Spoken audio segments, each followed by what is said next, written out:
Welcome back, everyone, to the Wisdom of the Philosopher series. Great to be here. Today, we're tackling a really a fundamental question, one that Plato poses in his dialogue, the Meno.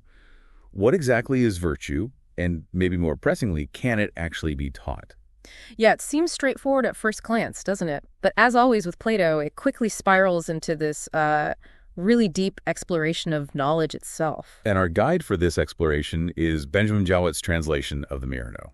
It's easily available through Project Gutenberg, which is great. Absolutely. And our goal here isn't just to, give you a summary. We want to really dig into Plato's thinking, point out some of the maybe surprising twists, and see what this ancient conversation still holds for you, the listener, today. We've got Meno kicking things off, Socrates doing his usual skeptical thing, and then this fascinating detour into how we even know things. So let's get into it. Okay, so where does it all start? Well, it starts super abruptly. Meno just walks up and asks, basically, can virtue be taught? Bam! Just like that. Huh. Yeah, no preamble. And Socrates' response is, well, it's classic Socrates, isn't it? He basically says, hold on, I don't even know what virtue is. Right. And not only that, but he claims he's never met anyone who did know. It's almost a way to disarm Meno, perhaps. Could be. He even throws in a line about having a bad memory regarding what the famous sophist Gorgias taught about virtue. It feels like a conversational entry point. So Meno, maybe a bit thrown off, tries to answer. He says, well, virtue is different for different people. A man's virtue is managing the city. A woman's is managing the home. A child's virtue. He lists them out, basically, enumerates different kinds of virtue. Exactly.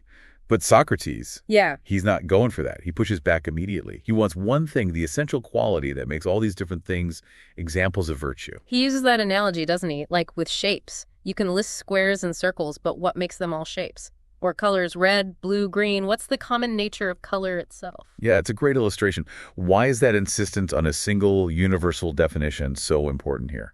Well, it's really at the heart of what philosophy, especially Platonic philosophy, is trying to do. It's about moving past just listing examples to understanding the fundamental nature, the essence of a concept. Not just word games, then. Not at all. It's about getting to the core truth of what virtue really is. What's that single underlying quality?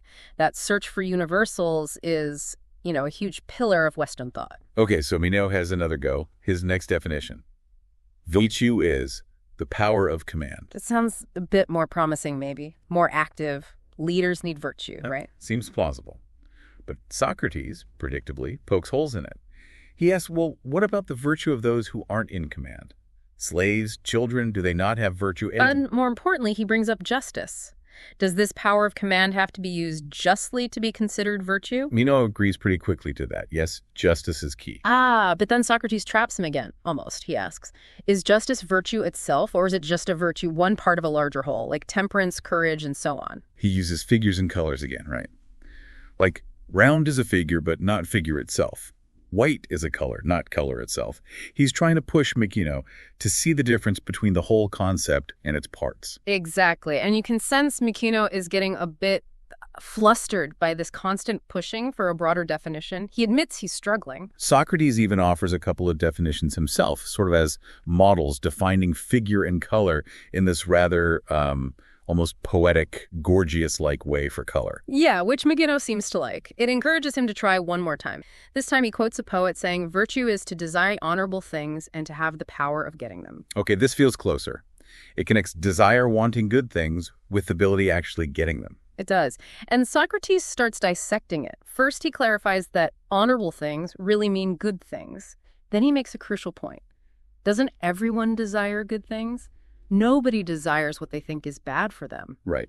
So if everyone desires good things, the real differentiator must be in the second part, the power of getting them. Precisely. But how do you get them? Socrates immediately asks if this power must be exercised justly, piously, and so on. And Meno agrees, yeah, you have to get the good things with justice. So the definition becomes, virtue is the power of acquiring good things justly. Hang on. We just agreed that justice is a part of virtue. So we're defining virtue using one of its own parts. It's circular. Exactly. Defining the whole by referencing a piece of the whole, it doesn't actually tell us what virtue is. And this, understandably, leads Meno to well, basically give up for a moment. This is where the famous torpedo fish analogy comes in, right? Yes. Meno says Socrates is like that electric ray, the torpedo fish that numbs anything it touches. He feels completely paralyzed, unable to think, even though he felt he knew all about virtue before meeting Socrates. It's such a vivid description of that feeling of intellectual confusion. And what does Socrates say? With that typical Socratic irony, he says, well, if I'm like a torpedo fish, it's only because I'm numb myself. He claims he's just as perplexed as Meno is. Which maybe isn't entirely comforting for Meno. Because then Meno hits back with a really serious challenge, doesn't he? Meno's paradox. He does. It's a classic philosophical puzzle. Meno asks, how can you possibly search for something if you don't know what it is? If you don't know it, how will you recognize it, even if you stumble upon it? And, on the other hand, if you already know it, then why would you need to search for it in the first place? It seems like a perfect trap. It questions the very possibility of learning anything new. How do you get out of that one? Socrates' answer is, well, it's pretty radical. He introduces the theory of anamnesis, or recollection. Right. He draws on these ideas he says he heard from priests and priestesses, and mentions the poet Pindar, too, the idea that the soul is immortal. And because it's immortal, it's lived many times before. And has already learned everything there is to know. So what we call learning in this life isn't acquiring new information. It's actually just remembering knowledge the soul already possesses from past lives. That's a huge claim. How does he try to demonstrate it? This is where the famous experiment with Meno's slave boy comes in. He calls over a boy who Meno confirms has had no education, specifically no geometry lessons. And Socrates starts asking him questions about geometry specifically. How to double the area of a square. Crucially, Socrates insists he isn't teaching the boy anything. He's only asking questions. And the boy, at first, he's confident but gets it wrong, right? He thinks doubling the side length will double the area. Yes.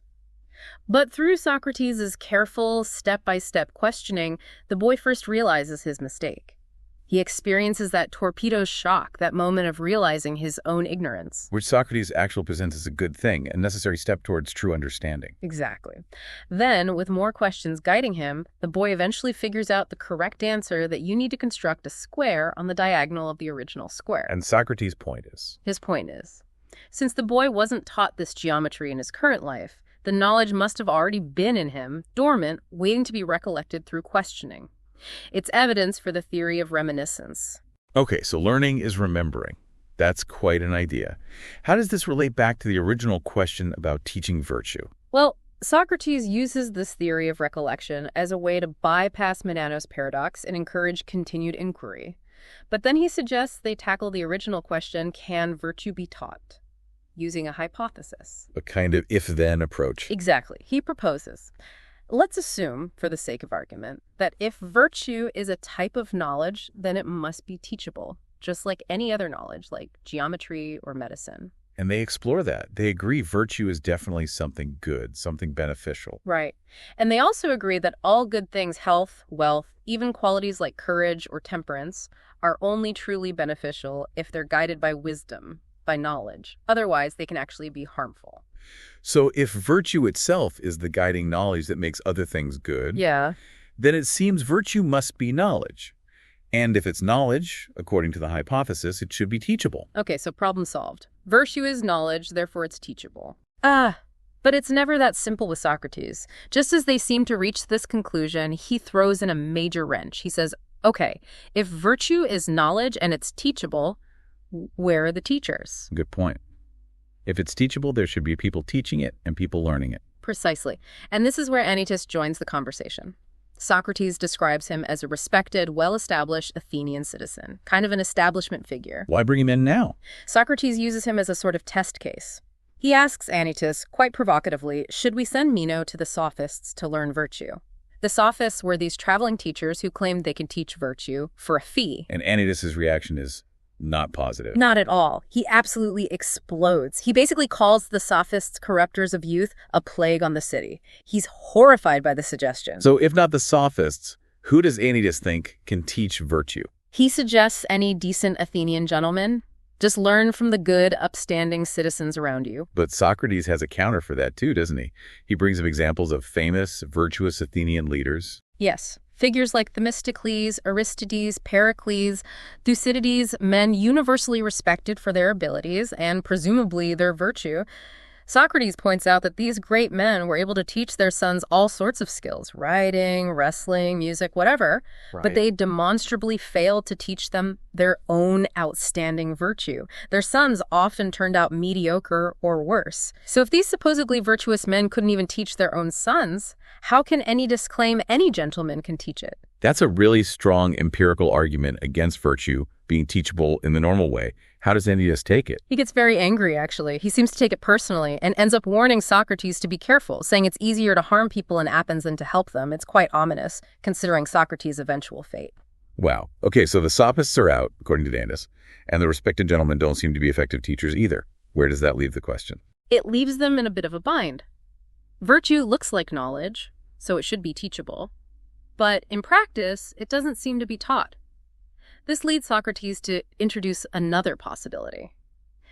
Maybe what guides people isn't always knowledge, but something else. What else could it be? He suggests true opinion or right opinion. The idea is that you can have a correct belief about something and act correctly based on it, even if you don't have the full knowledge or understanding of why it's correct. So like having a good hunch that turns out to be right? Kind of, yeah. For practical purposes, acting on right opinion can be just as effective as acting on knowledge. If you have the right opinion about the road to Larissa, you'll get there just as well as someone who has knowledge of the road. But there must be a difference. There is. Socrates says right opinion is less stable. It's like those mythical statues of Daedalus that would run away if you didn't tie them down. Right opinion, he argues, isn't tied down by understanding the reason why, by the account of the cause.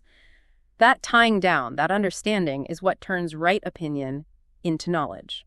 Knowledge is more permanent, more reliable.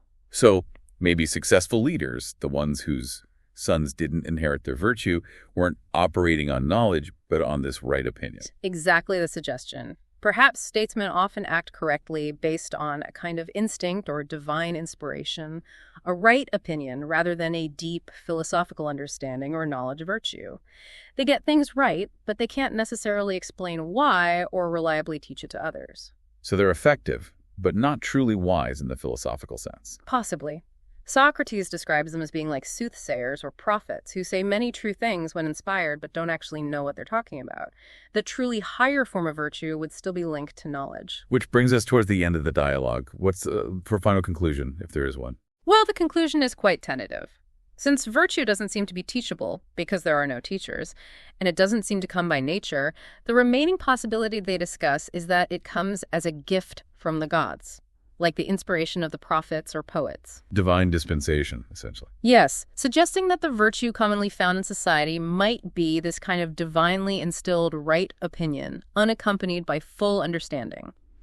He uses the image of Tiresias in the underworld, the only one with real understanding among shadows. But Socrates doesn't seem entirely satisfied with that answer either, does he? No, he immediately circles back.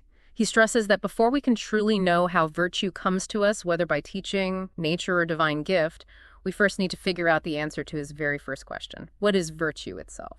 So we end where we began, in a way, but having explored a huge amount of ground. Exactly. The Meno doesn't provide a final, neat answer. It leaves us, much like Meno himself, with these profound questions still resonating.